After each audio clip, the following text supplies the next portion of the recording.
say that something. I wanna hold your hand. I wanna hold your hand.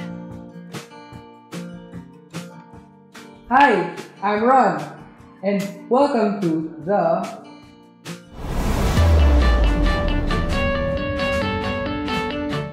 And today, we are going to talk about the Dark Ages, the Renaissance, and the Age of Reason. But before all of that, Whoa! It's dark! Who are you talking to? oh, where did you come from? Somewhere over the rainbow, way up. But why is it called the Dark Ages? Seriously, what's up with the friggin' lights? Funny, so this must be the Dark Ages.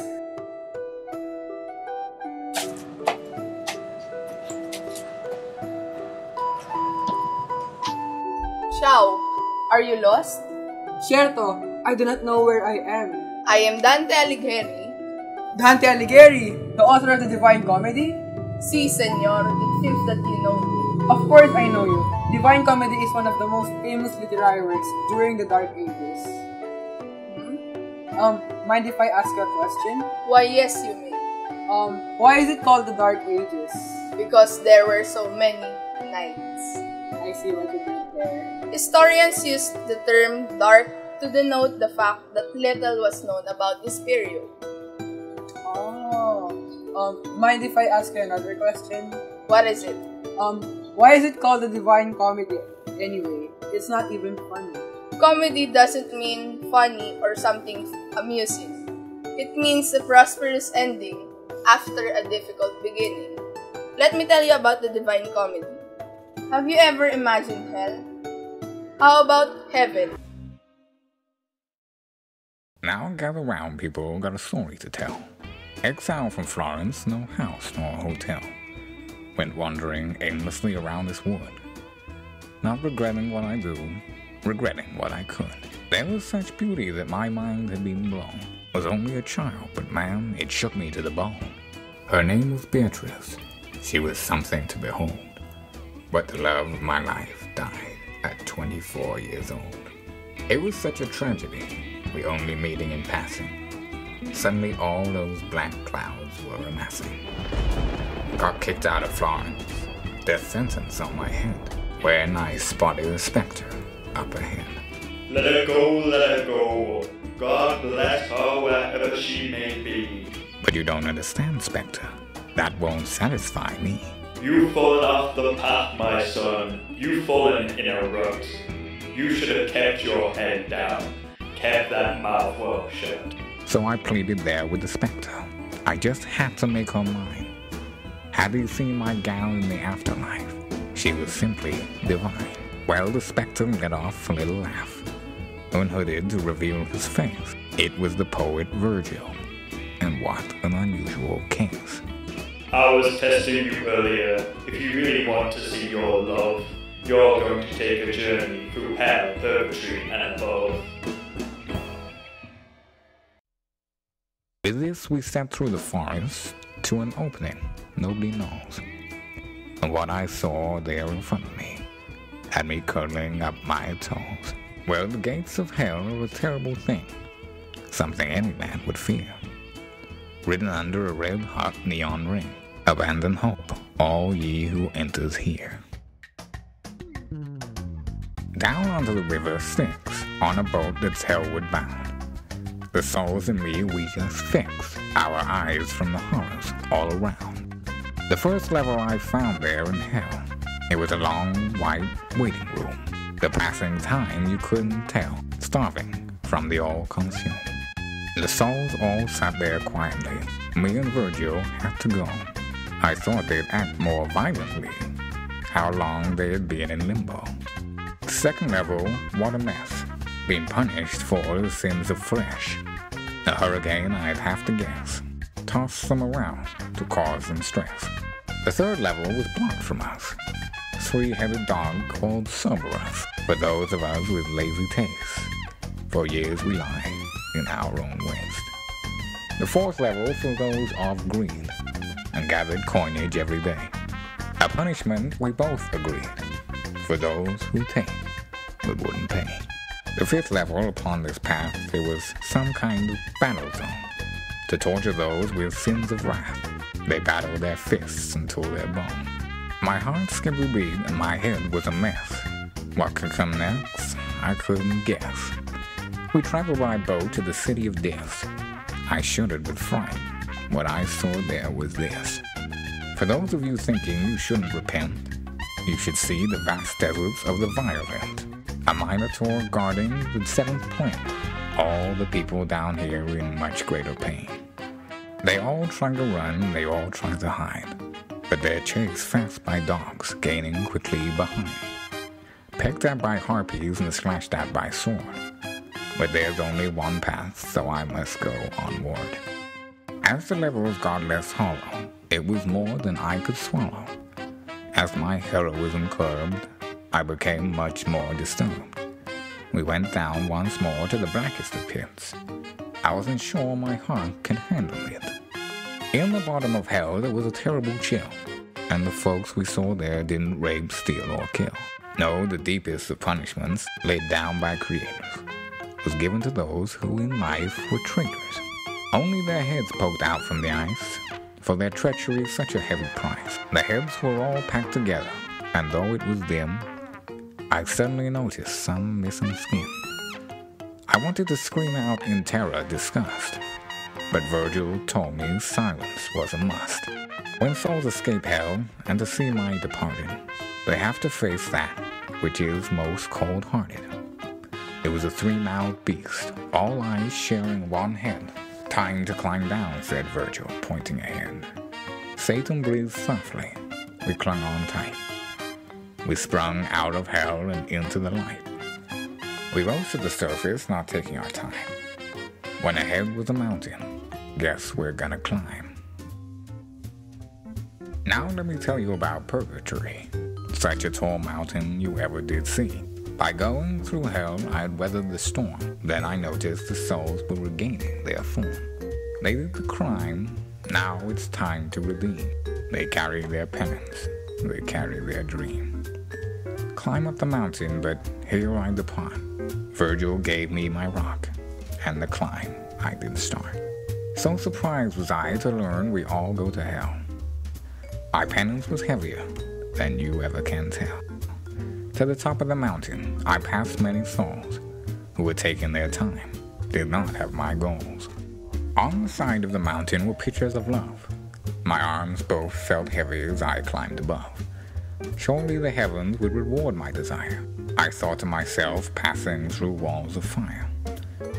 To the Garden of Eden to drink from a stream. As my sins were repented, it felt like a dream. Beatrice approached me, I felt on the mend. She smiled at me softly, said it's time to ascend. Flung into the stream, thought my life was in trouble. When we both started rising, up in some great bubble.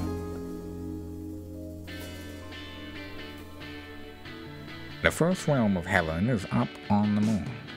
Man plants his flag, but he doesn't assume that just round the corner are the faces of saints. But I have to speak quicker if the beauty I paint. Now move on to Mercury, where people sun lounge steadily, the heat rewarding their hard work of policemen and the office clerk. Up to Venus, a grand ball, a discotheque that's got it all. The dancers sway a serenade, and many happy games are played. Up to Mars, a looking glass for things on Earth that come to pass, where people watch their families, a buffet laid of wine and cheese. Onwards and upwards the bubble it floats, on Jupiter sailing a million boats. I hold my dear Beatrice, my precious and true, and onwards to Saturn, the bright bubble flew. Saturn for thinkers who go round and round.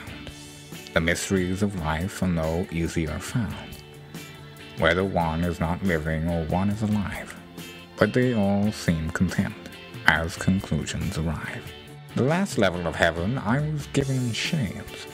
As I'm only mortal, it seems I'm afraid that to stare at my Beatrice, who I want as my wife, would cause ocular blindness the rest of my life. Here I am given a series of tests. What is faith? What is love? What is hope? After I pass, I can finish my quest. St. John says I'm nicer than the Pope.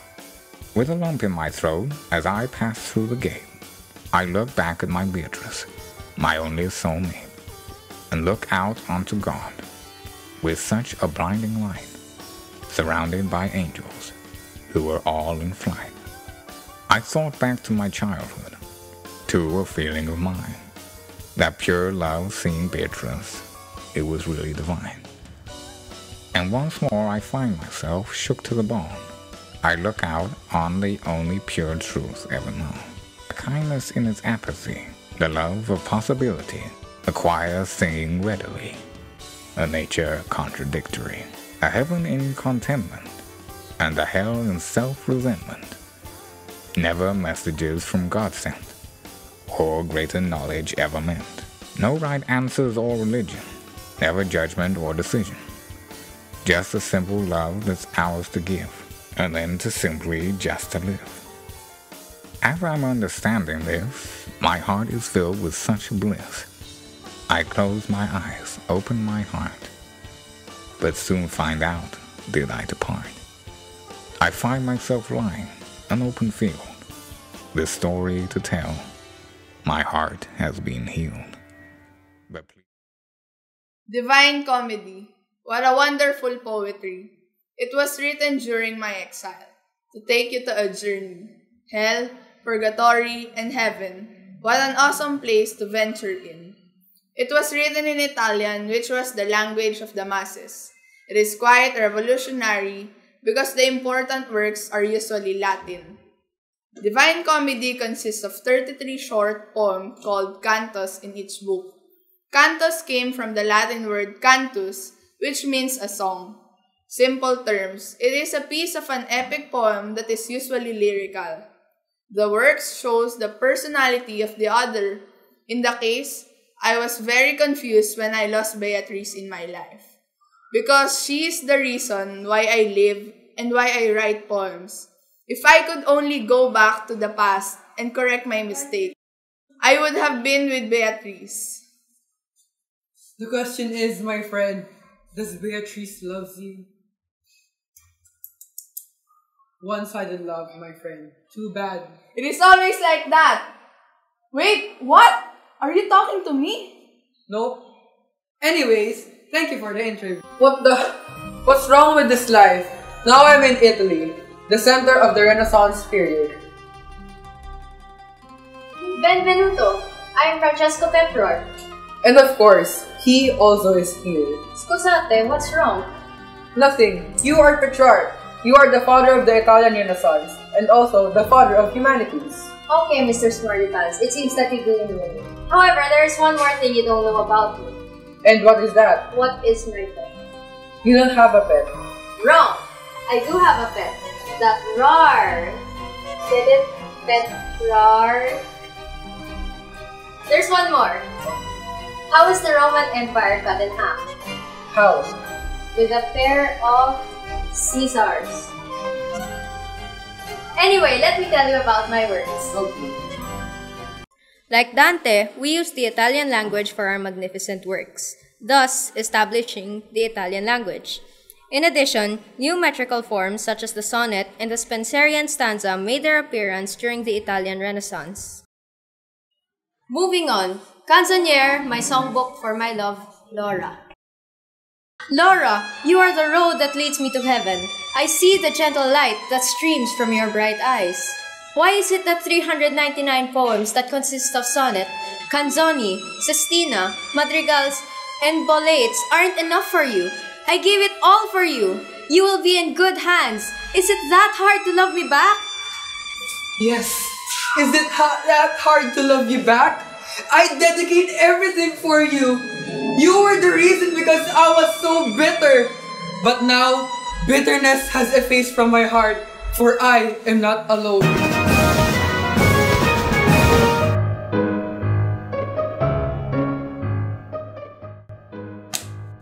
This is just perfect. Now I don't know where exactly I am. You're now in Notre Dame de Paris. France? Oui. Wait, I think I've seen your face before. Wait!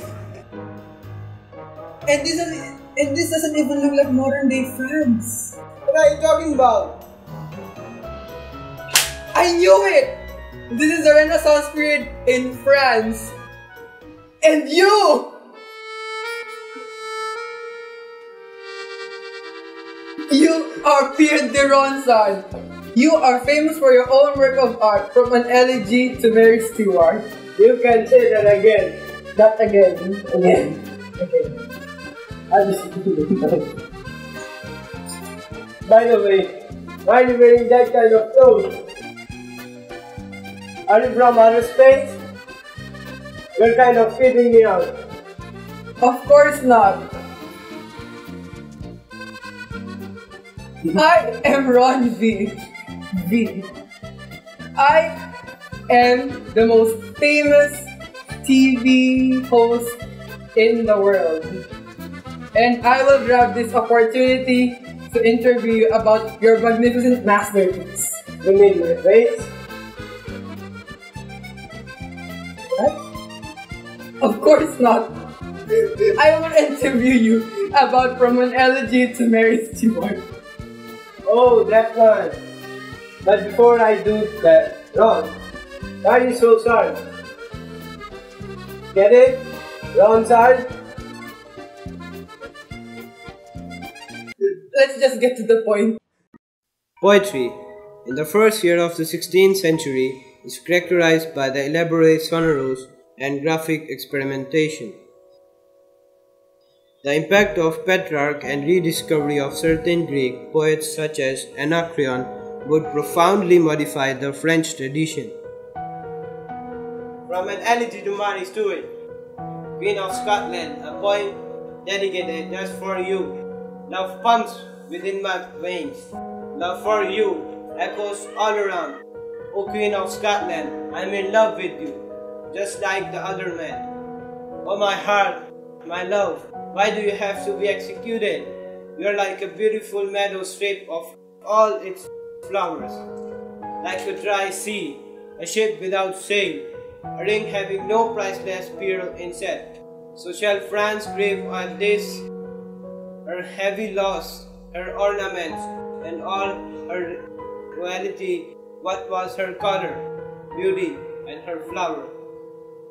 What's wrong with these poets' relationships? The girl always dies.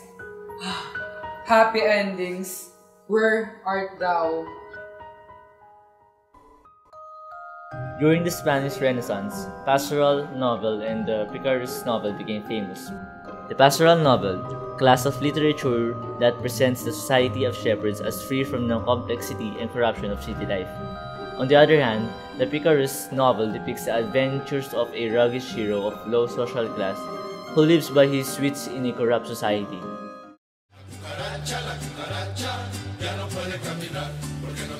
What's happening to me? It seems like I can't stop dancing. And it looks like my feet are taking me to some place. Wait, is this Spain? Oh, yeah, it is the Spanish heritage.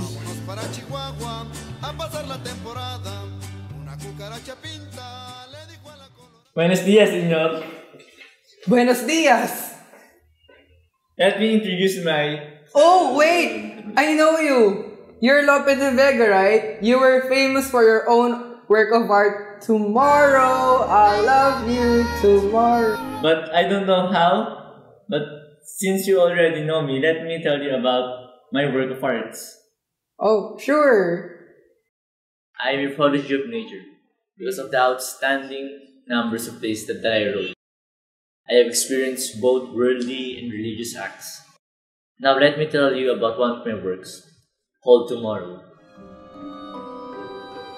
Lord, what am I, with no one care and no one waiting? Thy blessed approach. O heaven, how lost. When will you come, O heaven? So, from thy casement, look and thou shalt see how he persists to knock and wait for thee. Tomorrow we will open.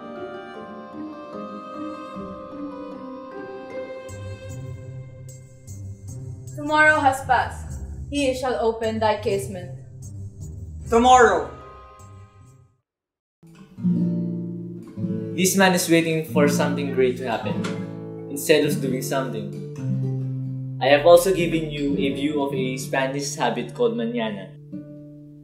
It is a negative habit wherein someone tends to postpone or delay the things for a specified future time.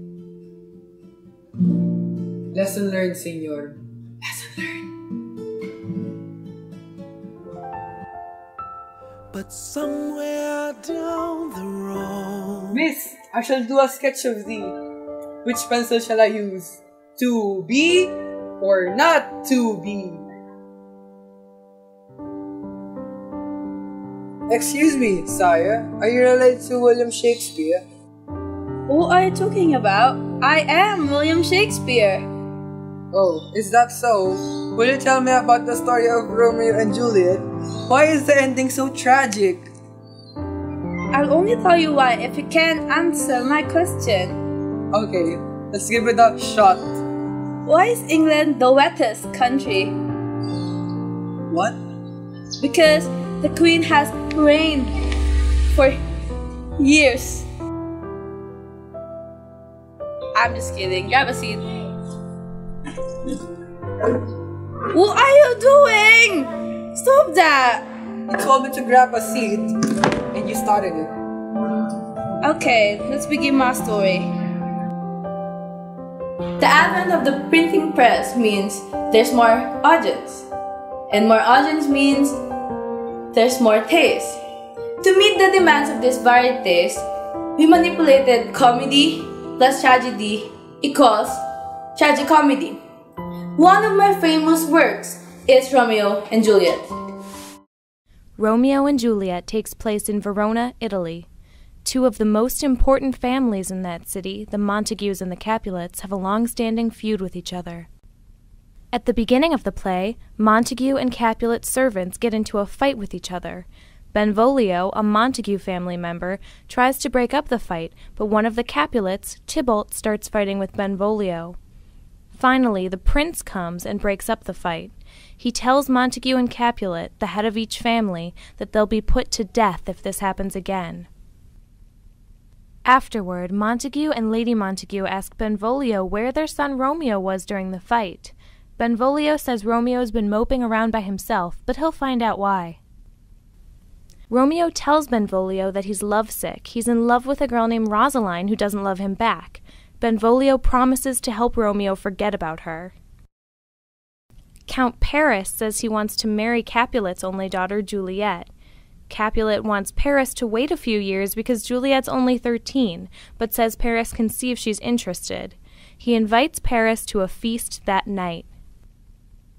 Capulet's servant walks around town trying to invite a list of people to Capulet's feast. The trouble is the servant can't read. He stops Benvolio and Romeo and asks them for help. Romeo sees Rosaline's name on the list, and Benvolio says they should crash the party so Romeo can compare Rosaline to other girls and get over her. Romeo agrees to go, but just so he can see Rosaline. Lady Capulet, Juliet, and Juliet's nurse discuss the fact that Paris wants to marry Juliet. Lady Capulet and the nurse sing his praises. Juliet agrees to meet him. Romeo, Benvolio, and Mercutio crash the feast wearing masks.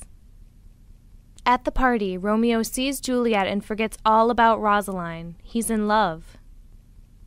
Capulet's nephew, Tybalt, recognizes Romeo's voice and is furious that Romeo snuck in. Capulet orders Tybalt to let it go because he doesn't want fighting at his feast. Romeo finds Juliet, holds her hand, and gets her to let him kiss her, all of this while the two of them talk to each other in poetry. After this encounter, each one tries to find out who the other is. They're upset to find out they're from rival families, but both of them decide they're too much in love to go back. After the party, Romeo ditches his friends and climbs over an orchard wall to see Juliet. He sees her on her balcony, talking to herself. Before she realizes Romeo is listening, Juliet says she's in love with him. Romeo steps out of hiding and says he loves her too. Romeo asks his priest, Friar Lawrence, if he'll conduct a marriage ceremony. Friar Lawrence is concerned about how quickly Romeo switched from Rosaline to Juliet, but agrees to do it because he thinks it will bring peace to the feuding families. Mercutio and Benvolio tell Romeo that Tybalt wants to challenge him to a duel. Juliet's nurse comes along wanting to talk to Romeo in private. Romeo tells her to have Juliet come to Friar Lawrence's that afternoon so they can get married. Juliet meets Romeo and the friar in his cell, and the friar marries them. Later, Tybalt finds Romeo and tries to start a fight. Romeo won't fight Tybalt because Tybalt's Juliet's cousin. Mercutio steps in to fight Tybalt instead. Romeo tries to break them up, but Tybalt shoves his sword under Romeo's arm and stabs Mercutio, then runs off. Mercutio dies, cursing both families. Romeo's enraged, and when Tybalt returns, Romeo kills him, then flees. The prince arrives, and Benvolio tells him what happened.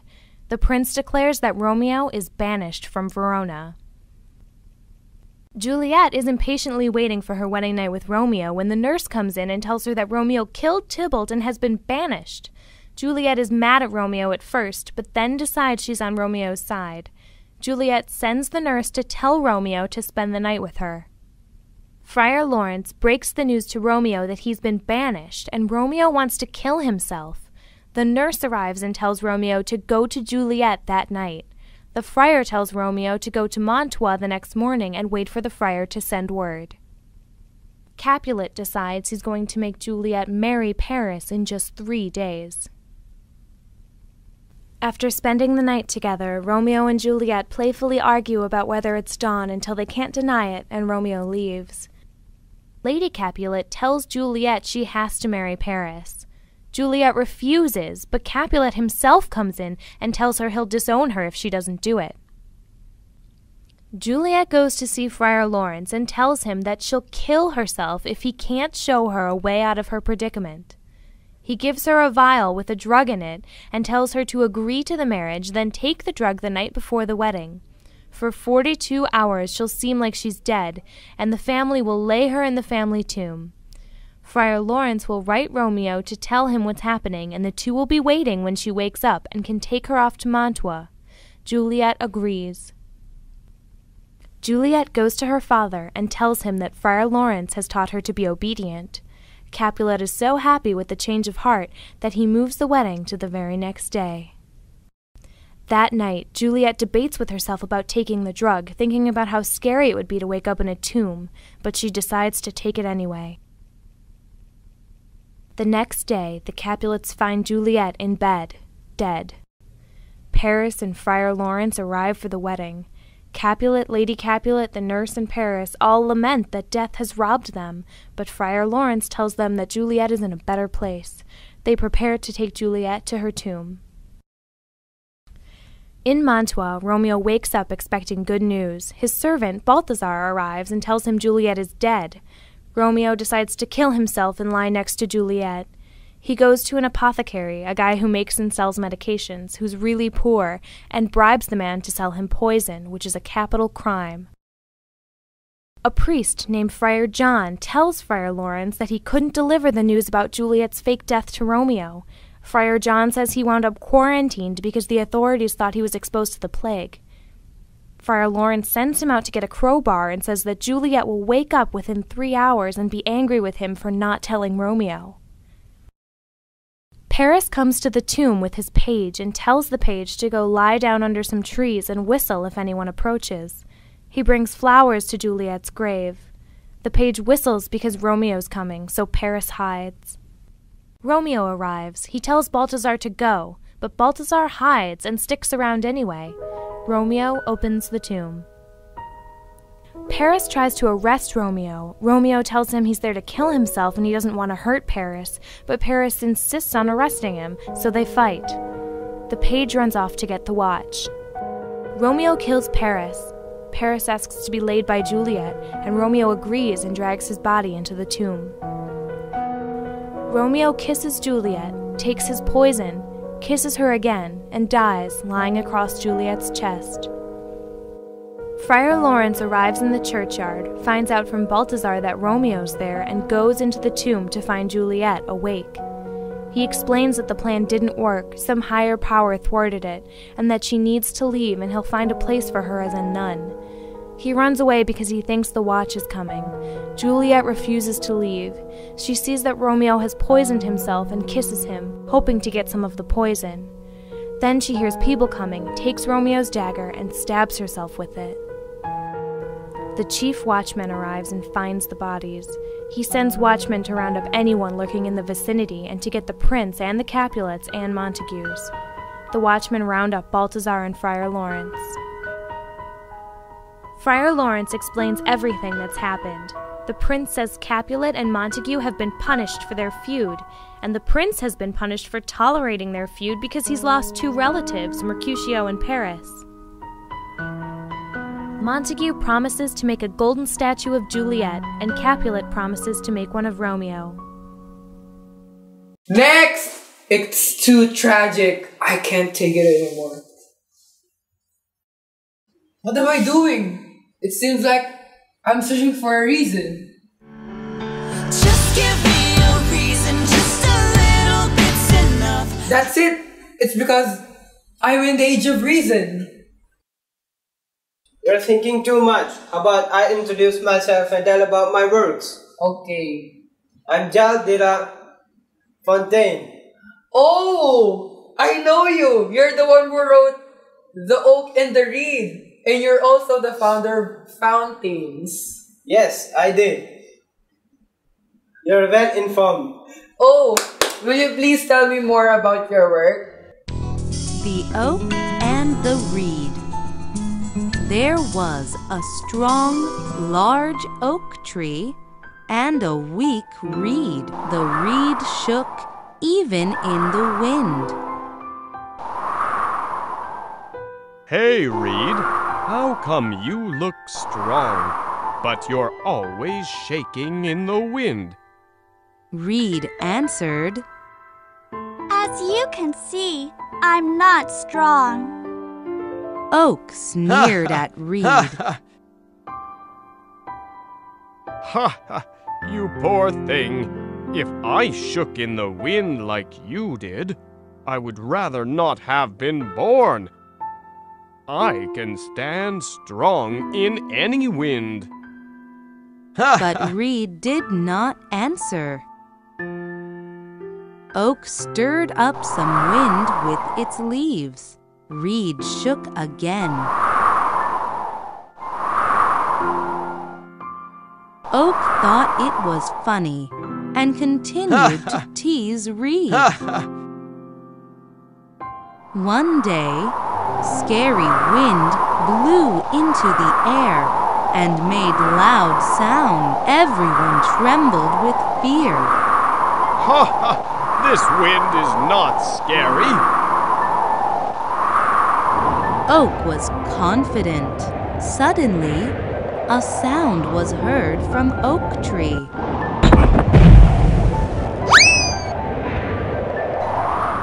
The oak had been confident, but now the tree was breaking.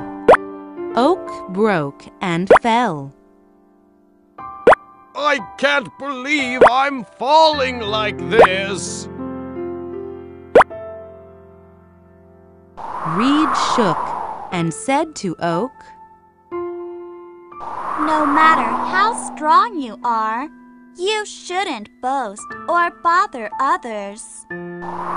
Wind stopped blowing and sun came out. Reed looked up in the sky and smiled. I'm very well known for fables. It's an imaginary episode used to make people see themselves and have them acquire a love of wisdom and virtue. I want to emphasize that the most important literacy activity of the period was criticism with logical reasoning.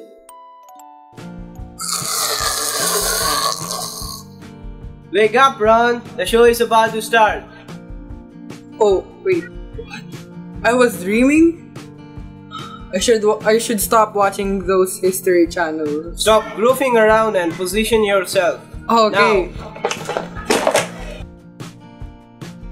Lights. Camera. Action. Hi, I'm Ron, and welcome to... Called you for the first time yesterday. I finally found the missing part of me. I felt so close, but you were far away. Now I'm speechless, over the edge, I'm just breathless. I never thought that I'd catch this love bug again.